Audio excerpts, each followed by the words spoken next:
Assalamualaikum student, a very good morning all of you. Today we will start your syllabus. Chapter number 1. The name of this chapter is the French Revolution. अच्छा, ये French revolution ये कहाँ हुआ था? ये France में हुआ था. फ्रांस हमारा यूरोप में है. Okay, so let's start your chapter. First, introduction. Today we often take the idea of liberty, freedom and equality for granted, but we need to remind ourselves that these ideas also have a history. This history can find its origin in French Revolution. It led to the end of monarchy and of the based on privileges and gave way to a new system of governance. ये जो France revolution हुआ था हमारे France में, इसने end of monarchy का system कर दिया था. मोनार्ची सिस्टम को ख़त्म कर दिया था और एक नया गवर्नेंस सिस्टम को इस्टेब्लिश किया था. ये जो हमारा आज वर्ड हम जानते हैं, लिबर्टी, फ्रीडम, इक्वलिटी, ये हमारे फ्रेंच रेवोल्यूशन से ही स्टार्ट होते हैं. It declared the idea that all individuals had right and could claim equality. These nations of equality and freedom emerged as the central idea of a new age. French Revolution was the marked uprising of the people of France against the dictatorial and anti-papal policies of the monarch. It started on 14th July 1789 with an incident known as storming of Bastille. Yes, France revolution हमारा 14 जुलाई 1789 से start होता है storming of Bastille से. Bastille एक वहाँ पे jail है, वहाँ पे जाके लोगों ने अटैक किया था क्योंकि वो लोग जो है अपनी गवर्नमेंट से बहुत नाराज़ थे इस चक्कर में, और यहीं से फ्रांस रेवोल्यूशन की शुरुआत होती है. वहाँ के लोग जो है वहाँ उसके मोनार्क जो थे वहाँ के, उनके जो पॉलिसीज थे उसके खिलाफ थे. ठीक है, हम इस चैप्टर के अंदर ये 6 टॉपिक को कवर करेंगे. ओके, फर्स्ट है हमारा French society during the late 18th century. हम फ्रेंच सोसाइटी के बारे में पढ़ेंगे जो लेट 18th सेंचुरी की थी, वहाँ की किस तरह से सोसाइटी थी. The outbreak of the revolution, क्या वजह रही जो कि रेवोल्यूशन आउटब्रेक हुआ. France abolish monarchy and became a republic, और फ्रांस के अंदर किस तरह से मोनार्ची ख़त्म हो गया और रिपब्लिक हुआ. Did women's have a revolution, women's का क्या रोल रहा रेवोल्यूशन में. द अबॉलिशन ऑफ स्लेवरी, जो ग़ुलामियत थी ख़त्म कैसे हुई. The revolution and everyday life, जब रेवोल्यूशन चल रहा था तो वहाँ रोज़ की ज़िंदगी कैसे गुजर रही थी. ठीक है, तो ये 6 पॉइंट्स हैं, टॉपिक्स हैं जो हम कवर करेंगे इस चैप्टर में. So the first topic is the French society during the late 18th century. अब हम पढ़ेंगे कि लेट 18th सेंचुरी में फ्रांस की सोसाइटी कैसी थी. In 1774 Louis 16 of the Bourbon family of king ascendant the throne of France. 1774 में Louis 16 जो एक बर्बन फैमिली से बिलोंग करते थे, वो जो है राजा बन जाते हैं. He was 20 years old when he married to the Austrian princess Marie Antoinette, who always interfered with the administration. 20 साल की उम्र में इनकी शादी हो गई ऑस्ट्रियन प्रिंसेस से, जिसका नाम था मैरी एंटोनिटी. ये खुद जो है इंटरेस्ट लेती थी, इंटरफेयर करती थी एडमिनिस्ट्रेशन के सिस्टम में, ये खुद इंटरेस्ट ले रही थी. He ruled as an absolute monarch, ये रूल कर रहे थे एब्सोल्यूट मोनार्च के. He had maintain a huge army and build a big extravagant court at the immense place of Versailles which drained the wealth of France. इन्होंने एक huge army को maintain किया और अपने कोर्ट, अपने पैलेस जो एक वर्सटाइल में थे उस पर बहुत ज़्यादा खर्च किया था. और उस टाइम इतना अच्छी कंडीशन नहीं थी फ्रांस की, क्योंकि वो ऑलरेडी अमेरिका के को जो सपोर्ट कर चुका था.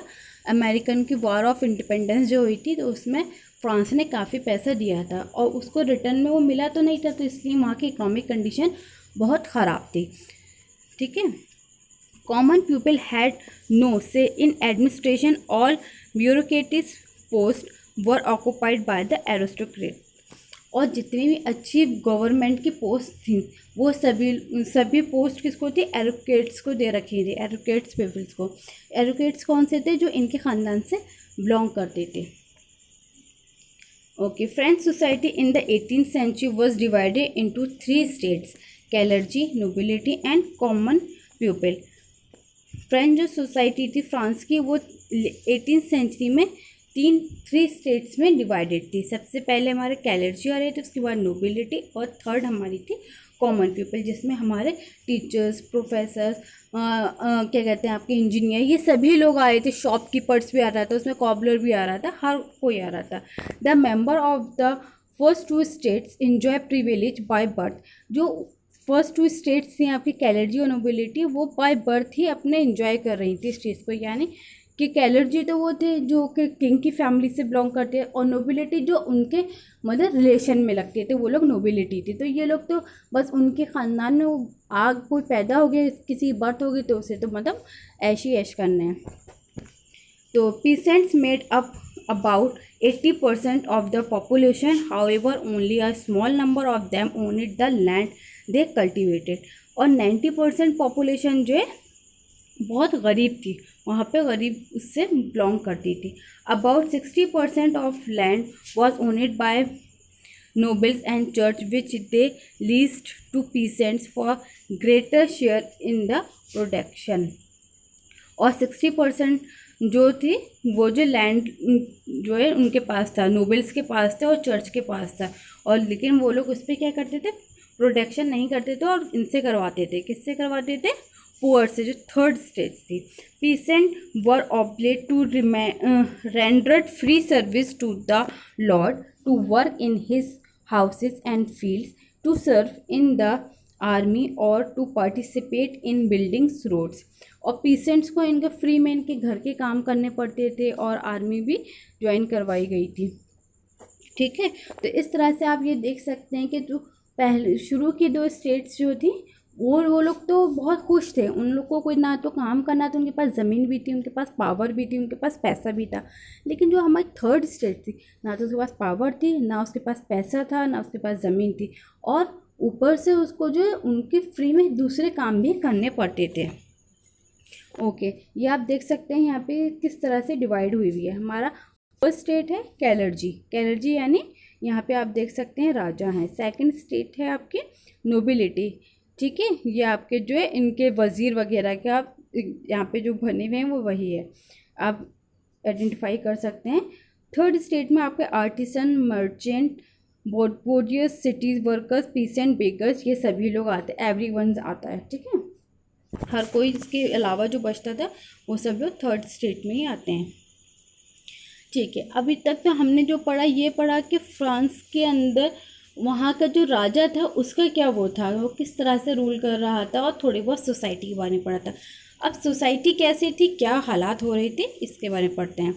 French economic was based on revenue from land and on feudal system.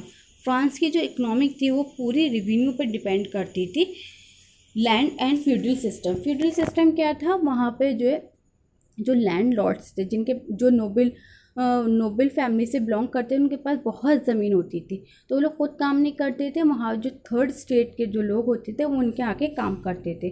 जो उनके वो जो भी चीज़ प्रोडक्शन करते थे, जो भी क्रॉप्स को ग्रो कर रहे हैं, जो भी उनका प्रोडक्शन हो, उसका कुछ हिस्सा वो एज अ टैक्स गवर्नमेंट को पे करते थे, और उनके फील्ड पे वर्क करने का भी उनको पे करते थे। तो यानी थर्ड स्टेट को डबल टैक्स देना पड़ रहा था। During Louis 16 France had 2 billion labour डेप्ट। और लुई 16 के दौर में मैंने आपको अभी बताया था कि वहाँ पे अमेरिकन के जो वार हुई थी अमेरिका की, तो उसमें उन लोगों ने पैसा दिया था, तो वहाँ के जो 2 बिलियन लेबर डेप्ट हो चुकी थी। लेबर वहाँ की करेंसी है ये। The government charged huge tax from third state. और गवर्नमेंट ने क्या करा, इसके अपनी कंडीशंस को अच्छा करने के लिए थर्ड स्टेज पर जो है ज़्यादा टैक्स दिए, और ज़्यादा टैक्स बढ़ा दिए उनके टैक्सेस को। These included a direct tax called tile and a number of indirect taxes which were levied on articles of everyday consumptions. उन लोगों को थर्ड स्टेट वाले जो थे उन लोगों को डायरेक्ट और इनडायरेक्ट दोनों तरह से टैक्स देना पड़ता था। जो डायरेक्ट टैक्स वो लोग चर्च को दे रहे, उसको गवर्नमेंट को दे रहे थे, उसे कहते हैं टाइल, ठीक है। वो टाइल सीधा गवर्नमेंट को दिया जाता था। उसके अलावा भी वो एवरीडे कोई भी चीज़ लेते थे, ख़रीदते थे। जैसे वहाँ पे ब्रेड सबसे ज़्यादा वहाँ पे ख़रीदने वाली चीज़ थी, बिकने वाली चीज़ थी, कि वो हर कोई खाता है, तो इवन उस पे भी, साल्ट पे भी, हर किसी पे उन्हें टैक्स पे करना पड़ता था। First two states were exempted from paying tax to the state. और जो शुरू ऊपर की 2 स्टेट्स थी वो इस बात से मतलब बेफिक्र थी, उन्हें कोई टैक्स पे नहीं करना पड़ता था और वो फालतू के खर्चे भी कर रही थी। The church too extracted its share to tax of taxes called tithe from the peasant. और चर्च ने जो है अपना लगा रखा था टैक्स डायरेक्टली, जिससे कहते थे तीत, उस टैक्स को हम कहते थे तीत, जो चर्च ने लगाया था पीजेंट्स के उनके थर्ड स्टेट्स के ऊपर। यहाँ पिक्चर में देख सकते हैं कि ये थर्ड स्टेट्स का एक प्यूपिल है, किस तरह से वो उनका बोझ लेके चल रहा है, ठीक है। तो आप इससे समझ सकते हैं कि वो किस तरह से दबा हुआ था वहाँ के टैक्सेस के नीचे।